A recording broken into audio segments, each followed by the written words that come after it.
We were talking a little bit about Buckeye football right off the top, and I didn't want to spoil anything because I got to ask Pat some specifics now. You know, Pat covers the Buckeyes every single day. You are in this right now. You're fighting the good fight. It's a fun fight. It is. It is absolutely, and it's fun right now because the Buckeyes are 3-0, and they've got a lot of things moving in the right direction and going for them. And one of those things is obviously the quarterback for the Ohio State Buckeyes. And, you know, one of those things for me going into the Texas game was, what if Julian Sayin is good? Because everybody going into that game, I feel like, was saying, what if this guy isn't it? You know, Arch Manning's obviously going to be good in this game. What if Julian Sayin's not good? And I was thinking to myself, this guy is a former 5-star recruit. He is one of the better quarterback recruits in the country, better transfers in the country. What if this guy is just the real deal right from the start? I was there at the Texas game.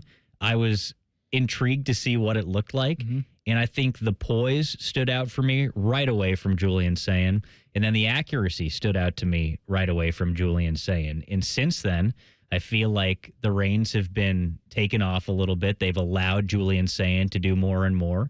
With that, maybe he's taken a couple of risks that have led to some interceptions. I think back to the second interception in the Ohio game last week, kind of unnecessary, him just trying to make a play and it goes awry for him. But all in all, I've really liked Julian Sayin, and I may be jumping the gun here, but I truly think he is one of the best quarterbacks in the country right now. I think Joel Klatt had him ranked 10th in his rankings of the top 10 quarterbacks in the nation at the moment. So I want to start there with you, Pat. Give me your honest evaluation of Julian Sayin through 3 weeks. Yeah, I think you covered a lot of it. The poise, the accuracy, those are things that we'd heard about. The quick release, too, from Ryan Day and others leading into it and seeing a little bit of it in practice. But you obviously want to see it in the games, right? And the opportunity to see him in a big game already, I think is important. And even if they didn't let him fully be Julian Sayin and do all the things that he may be able to do if, say that game next year or later in the season against a Penn State or a Michigan or whoever, you got a good idea that like the moment wasn't too big for him. And I think for a guy making that first start against the number one team in the country with a good defense coming back and all that, like that was the most important thing I took out of it. And then the next 2 weeks, it was like, all right, let's see what he can do when, he's got these weapons and the competition isn't quite that level. Build the confidence, those type of things. And I think he's handled that all really well. You mentioned it in the interceptions. Really the one that I think, obviously I'd like to have all three back, but the one that I think would probably drive me crazy if I were him is the one against Grambling. First of all, you start so well, 16 of 16, right? And then you're just late on that throw, and that's a throw that he knows he can make. The two in the OU game, one gets tipped. Yeah, he probably should have seen, and he said he actually did see the defensive lineman who sort of dropped into a spy, just couldn't get it over him. And then you mentioned it, it was almost more of a fumble than an interception. I mean, he definitely was throwing the ball, but just getting hit and kind of letting it go there. I think those are both things that you pretty easily learn from, and you'd rather get them out of the way in a game like that, where you're almost certainly going to win, than say having those mistakes happen at Washington or Illinois in a few weeks or whatever it may be. So I really think everything we've heard about him has played out. I think the one thing Buckeye fans would like to see a little more of is when he gets the opportunity to go pick up 3-4 yards with his legs, go get a first down with his legs, go do it. I don't know if that's going to happen. I mean, we spent 2 years talking about that with C.J. Stroud. He did it in his first game when he came in for Justin Fields against Michigan State, and he had like a 60, 70-yard run, whatever it was.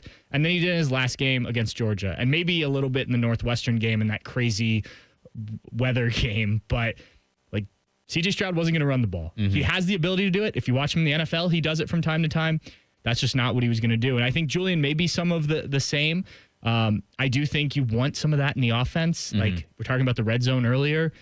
Like there's a couple times when if he pulls the ball from the running back, and I don't know if the pull is part of that play yet, but there's just green grass if he takes it and goes. And so even if he's not a runner like a Justin Fields or guys like that, even Will Howard last year, I think the threat of it every once in a while, just sprinkling it in, even when he gets outside the pocket, if there's no one there, just 3-4 yards, step out of bounds, right? And then the other thing would be just living to fight another day, kind of with that interception against OU is, look, take the sack. We're fine with that. Go punt, and we'll come back. You'll be good, as opposed to trying to throw it up and seeing what happens. On the defensive side of the ball, I had heard Arvell Reese's name a lot talking to different people leading into the season, just really based off of what that guy looked like in camp, the physical nature of him, just such a freak. And then you see what he does in that Texas game where Matt Patricia obviously realizes what he has in this guy, and he's scheming him up to go all over the place and really be a serious weapon on this Ohio State defense. Could you have possibly seen this coming from Arvell Reese, or were you one of the believers early on? I was a believer. I don't know if I thought they would put this much on him early. And now he did play a good amount last year as kind of that third linebacker, sort of what we're seeing from Peyton Pierce this season. But I thought, especially like against Texas, are you going to line him up on the edge like that? Like, I didn't know that was coming necessarily. Obviously, he did play some defensive end during his freshman year, practice at defensive end for a little bit. But yeah, they've really unleashed a lot more of this defense. And I think you had to because of that Texas game early on. And just the defense in general. And we knew this about Caleb Downs. We knew this about Sonny Styles. The versatility that they can play with. And Arvell Reese is a big reason why. He can line up as a linebacker. He can line up off the edge. If you line him up off the edge, sometimes he's coming, sometimes he's dropping, sometimes as a linebacker he's coming. And that just it allows Matt Patricia to play with some things, right, and confuse. But then you talk about like a Caden Curry, a guy who I think has been really impressive. Maybe we didn't talk about him enough in the offseason. At times, they're lining up with 3 defensive linemen, and they're all defensive ends. Caden Curry's in the middle there. And, that's not something I predicted us seeing, especially this early in the year. So I think that the fact that they have so many guys that can do different things and aren't just pigeonholed into a position. Remember, a couple years ago, Sonny Styles was a safety, right? So he has that background. We know what Caleb Downs can do in various roles. So it's been fun to watch Matt Patricia just kind of tinker with things. And I doubt we've seen all of it, right? Right. They're going to save some stuff for Big Ten opponents down the road. But it's been a lot of fun to see this defense look multiple and have guys kind of lining up all over. I mean, that's what confused Arch Manning so much was, Tyvis has talked about it. Like, they line up with, just 2 lines of guys after the defensive line. You don't know where those guys are going. And then they're all moving after the snap. And, a guy in his first real start, that's got to be tough. That, to me, has been the most exciting thing about watching Ohio State this season.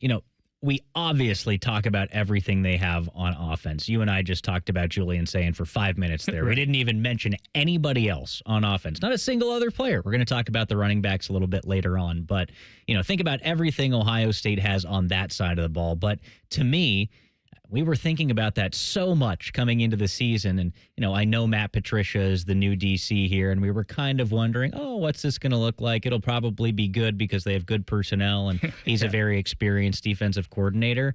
But to me, that has been such a joy this season, is watching everything that they've been able to do defensively. And, just the complexity of what he is doing right now. And you can see it confusing some of the best teams in college football, and a quarterback like Arch Manning that out of any quarterback in college football, given that pedigree, you would feel like, this guy has a good understanding of what defenses are trying to do. And Matt Patricia completely befuddled him and befuddled Texas in that game. And to me, that has just been so fun to watch, just the high-level defense that Ohio State is playing early on this season. And I'm with you. I feel like they're probably not even scratching the surface on what this is going to look like later on in the season. They're not showing everything. So when it comes to maybe some exotic blitzes, things like that, I can't wait to see what Matt Patricia puts together. I think that is really intriguing to me as things go on. Yeah, I think he's running more or less an NFL-style defense with fairly inexperienced guys. And I think that's been one of the things that has been illuminated about him is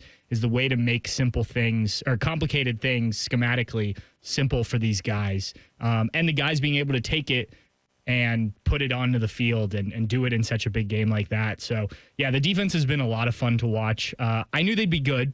I didn't know if they'd be quite like number one defense like last year. And, bigger tests are going to come, right? Texas still hasn't looked great offensively, so maybe that you'll see some more. Washington with the dual threat quarterback will be interesting, but I think you have to really like what you've seen so far. That's what you and I think about the Buckeyes. Let's hear what Andrew Gillis thinks about the Ohio State Buckeyes. He covers the team for Cleveland.com, and he joins us next on The Buckeye Show.